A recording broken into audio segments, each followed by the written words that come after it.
మెయిన్గా అశోక్ కుమార్ వేముల, నీకు 24 hours time ఇస్తున్నా. నువ్వు గనక నాకు 24 hours అపాలజీ నీ నుంచి రాలేదనుకో, దీన్ని నేను ఎక్కడ ఎస్కలేట్ చేయాలి, ఎంత చేయాలో నేను అసలు ఇంతవరకు నా లైఫ్లో నేను ఒక ఒక మీమర్ కానీ, ట్రోలర్ కానీ, లేకపోతే నా మీద వాడిన వర్డ్స్ కానీ ఎప్పుడు కూడా నేను రియాక్ట్ అవ్వలేదు. అంటే బాధ ఎక్స్ప్రెస్ చేయలేదు, ఎక్కడ ఏ సింపతి కోరుకోలేదు, లేకపోతే కంప్లైంట్ అనేది కానీ రచ్చ కానీ ఏం చేయలేదు. ఎందుకంటే ఎవరు ఏమన్నా సరే నన్నే అన్నారు, నేను లైట్ తీసుకున్నాను. I took it as criticism. ఎంతవరకు తీసుకోవాలి అంతవరకు క్రిటిసిజంగా తీసుకున్నాను. అండ్ సరదాగా వదిలేశాను. కానీ దిస్ పర్సన్, నువ్వు మా ఇంట్లో మహిళలను అన్నావు, మా నాన్నగారిని అన్నావు, నాతో వర్క్ చేసిన వాళ్ళు అన్నావు, నేను దేవుళ్ళగా భావించే ప్రొడ్యూసర్లు అన్నావు, అండ్ ఆ రోజు వచ్చిన గెస్టులను అన్నావు, అందరినీ అన్నావు. చాలా నీచంగా, చండాలంగా, అసభ్యకరమైన మాటలు వాడి అన్నావు. ఒక ఫోన్ వీడియో పెట్టేసి డైరెక్ట్గా మాట్లాడావు. It is not criticism, it was degradation, defamation, insults.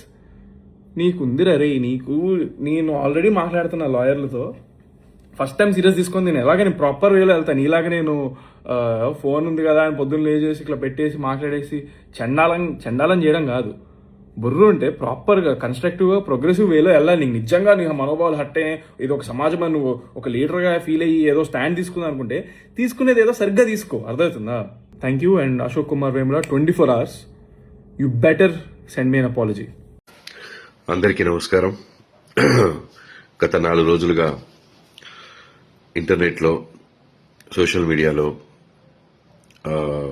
విపరీతంగా వైరల్ అవుతున్నటువంటి విషయం బాబు చంద్రహాస్ వాడిన బూతు పదాలు, దాని మీద విశ్లేషణలు, వారి అభిప్రాయాలు, వాళ్ళు తిరిగి బూతులు తిట్టడాలు, ఇవన్నీ జరుగుతున్నాయి. ముందుగా నేను వాటి గురించి మాట్లాడతాను.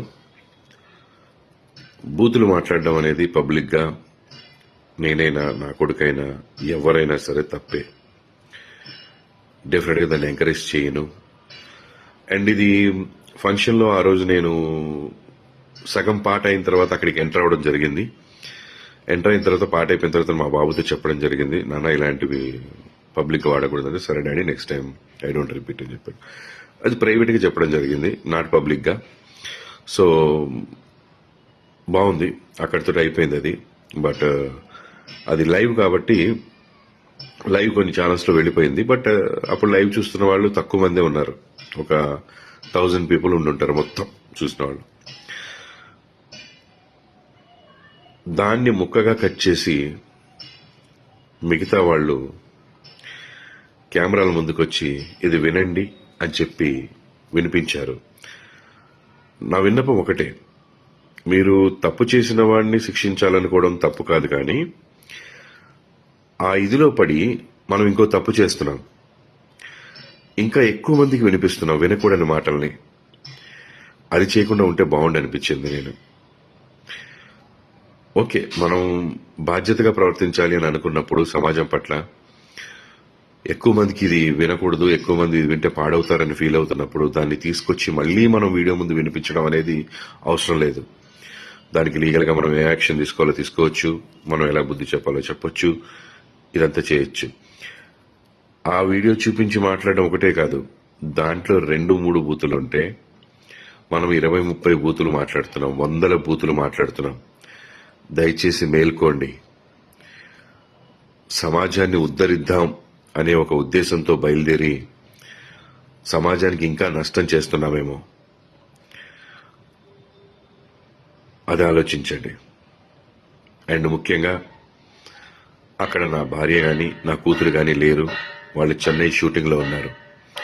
ఆ విషయం తెలియకుండానే చాలా మంది చాలా మాటలు అన్నారు వాళ్ళని. తప్పు, అది పెద్ద తప్పు. ఏదైనా తెలుసుకుని మాట్లాడాలి. ఇంకో ముఖ్య విషయం, నన్ను కూడా చాలా మాటలు అన్నారు. పెంచడం రాదా, పద్ధతి తెలియదా అని. నేను నేర్పించిన పద్ధతులు, నేను నేర్పించిన సంస్కారం, లేదా నేను ఎలా పెంచాను అనేది ఈ ఒక్క పదంతో మీరు డిసైడ్ చేయకూడదు. నా బిడ్డ టాలెంట్ చూడండి, నేను ఎలా పెంచాను. ఈ రోజున బరాబర్ ప్రేమిస్తా సినిమా చూసిన వాళ్ళు ప్రతి ఒక్కళ్ళు చెప్తున్నారు అద్భుతంగా చేశాడని, డాన్స్లు అద్భుతంగా చేశాడు, యాక్టింగ్ అద్భుతంగా చేశాడని. ఎంతో మెచ్యూరిటీ ఉన్న వ్యక్తిగా మాట్లాడుతున్నాడు అని. సో తప్పుని నేను సమర్థించట్లేదు, కానీ తప్పుని ఎత్తి చూపే పనిలో పడి మనం ఎక్కువ తప్పులు చేస్తున్నామేమో, సమాజానికి ఇంకా ఎక్కువ హాని చేస్తున్నామేమో అని అనుకుంటున్నాను. నేను ఒకటే చెప్పదలుచుకున్నాను, మా అబ్బాయి ప్రవర్తన ద్వారా కానీ మాటల ద్వారా కానీ ఎవరైనా ఇబ్బంది పడి ఉంటే వాళ్ళందరూ క్షమించమని అడుగుతున్నాను. ప్లస్ ఆ రోజు ఆ ఫంక్షన్కి నా మీద ప్రేమతో వచ్చినటువంటి జేడి చక్రవర్తి అన్న, ఆది సాయి కుమార్ గారు, జయంతి పరాంజీ గారు, వీళ్ళందరూ కూడా నన్ను మన్నించమని నేను కోరుకుంటున్నాను. సారీ అన్న, మీరు నా ఫంక్షన్కి వచ్చినందుకు కొంత అవమానం జరిగింది, మీరు కూడా మాట పడాల్సి వచ్చింది. I'm sincerely sorry for that మీ అందరికీ. అండ్ డైరెక్టర్ గారు, ప్రొడ్యూసర్ గారు, వాళ్ళందరూ కూడా ఎవరు ఇందులో ఇన్వాల్వ్ అవ్వలేదు. సో ప్లీజ్ మాట్లాడేవాళ్ళు అన్ని విషయాలు తెలుసుకొని మాట్లాడండి.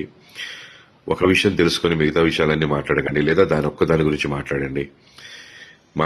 తప్పు లేదు, ప్రశ్నించడం తప్పు లేదు. ఇక్కడే స్టార్ట్ అయింది, ఈ రోజు స్టార్ట్ అయింది. ఇకపైన ఎక్కడ మనకి బూతులు వినపడకూడదు. దాంట్లో నేను కూడా మీతో తోడుగా ఉంటాను. తప్పకుండా మనందరం ఫైట్ చేద్దాం, ఇకపైన బూతులు లేకుండా. బరాబర్ ప్రేమిస్తా సినిమా చాలా బాగుందని ప్రజలు చెప్తున్నారు. తప్పకుండా సినిమా అందరూ చూసి ఆదరించండి. నా బిడ్డ తప్పుని ఎంచారు, వాడి టాలెంట్ను కూడా ఒకసారి చూడండి, చూసి మీ అభిప్రాయం చెప్పండి. బరాబర్ ప్రేమిస్తా ఇన్ థియేటర్స్.